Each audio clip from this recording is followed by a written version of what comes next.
বিষম মণ্ডলের চারটি উপস্তর রয়েছে।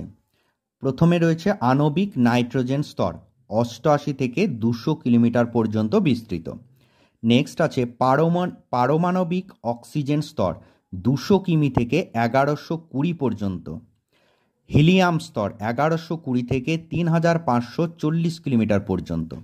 আর সর্বশেষ স্তর হচ্ছে হাইড্রোজেন স্তর, 3540 থেকে 10,000 কিলোমিটার পর্যন্ত বিস্তৃত। এই জায়গাটা একটু অবস্থানটা আমরা দেখে নেব।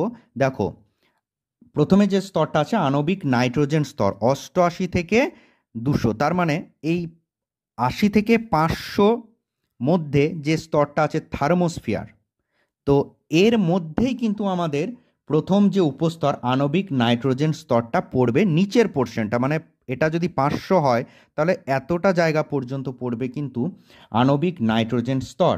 তারপর আছে আণবিক অক্সিজেন স্তর, মানে ঠিক এই 200-র উপর থেকে, মানে থার্মোস্ফিয়ারের কিছুটা অংশ পাবো, দেন পুরো এক্সোস্ফিয়ারটা পাবো, তার উপরে ম্যাগনেটোস্ফিয়ারের কিছুটা পোর্শন পর্যন্ত আমরা পাবো হচ্ছে কি না পারমাণবিক অক্সিজেন স্তর। বোঝা গেল? কারণ ম্যাগনেটোস্ফিয়ারটা শুরু 750 থেকে 10,000 কিলোমিটার, তাহলে দেখো, আর পারমাণবিক অক্সিজেন স্তরটা হচ্ছে 200 থেকে 1120, তাহলে 200 থেকে 1120 ঠিক এখান থেকে এতটা হবে।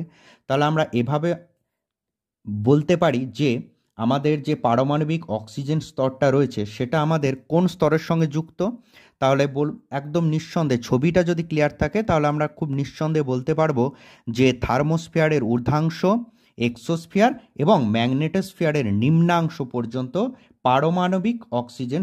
তারপর আছে আমাদের হিলিয়াম স্তর, যেটা এই 1120 থেকে 3540 পর্যন্ত এর বিস্তার। তার মানে এই হিলিয়াম স্তরটা কিন্তু ম্যাগনেটোস্ফিয়ারের মধ্যেই অবস্থান করছে।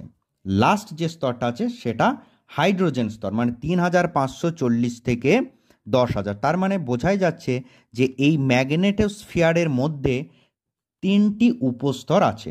কি কি না, একটা পারমাণবিক অক্সিজেন স্তরের কিছুটা, আর একটা হিলিয়াম স্তর, আর একটা হাইড্রোজেন স্তর। হিলিয়াম স্তর এবং হাইড্রোজেন এই স্তর, এই দুটো উপস্তর কিন্তু পুরোটাই ম্যাগনেটোস্ফিয়ারের মধ্যেই।